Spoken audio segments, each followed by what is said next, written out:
1500 సంవత్సరాల నుంచి జరుగుతున్న చెక్క భజనలు చూద్దాం రారానే.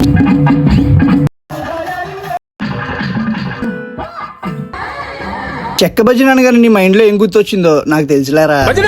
అంతరించిపోతున్న అరుదైన కళల్లో తోలు బొమ్మలాట్లు, బుట్ట బొమ్మలు, కోలాటాలు, బుర్ర కథలు, అలానే ఈ చెక్క భజనలు కాలంతో కలిసి కనుమరుగవుతున్న ఆటపాటలు. ఒకప్పుడు టెక్నాలజీ లేని టైంలో ఊరూరు మొత్తం కలిసి వీధుల్లో టైం పాస్ కి ఇలా కళల్ని చూపిస్తూ కాలం గడిపేవారు. కానీ ఇప్పుడు మొత్తం డిజిటలైజ్ అయిపోయింది. ఎక్కడో పల్లెటూరులో జాతరలు లాంటివి జరిగినప్పుడు మాత్రం ఇటువంటి కళల్ని మళ్ళీ చూడగలం. ఇంత గొప్ప ఆర్ట్ కి ఇప్పుడు ఇంపార్టెన్స్ లేకుండా పోతుంది. టెక్నాలజీ దూసుకువెళ్ళిపోతున్నప్పటికీ కూడా ఈ కళల మీద ఆధారపడి బతికేవాళ్ళు చాలా మంది ఉన్నారు. ఈ చెక్క భజన కోసం చెప్పాలంటే ఎక్కడ బోర్ కొట్టని ఒక మంచి ఎంటర్టైన్మెంట్ అని చెప్పాలి. చేతుల్లో చెక్కలు పట్టుకొని రంగురంగుల బట్టలు వేసుకొని గజ్జల సౌండ్స్ కి తాళం కలిపి ఆడే ఈ కళ చూసే వాళ్ళకు కూడా ఊపు తెప్పించేస్తుంది. ఇప్పటి కాలం పిల్లలకు సెల్ ఫోన్లు, సినిమాలకు అలవాటైపోయి ఈ చెక్క భజనలు, కోలాటాలు, తోలు బొమ్మలు లాంటి పేర్లు కూడా తెలియదు. మీకు ఇలాంటి మెమరీస్ ఎక్స్పీరియన్స్ చేసి ఉంటే కామెంట్ లో చెప్పరా. ఉంటా మరి.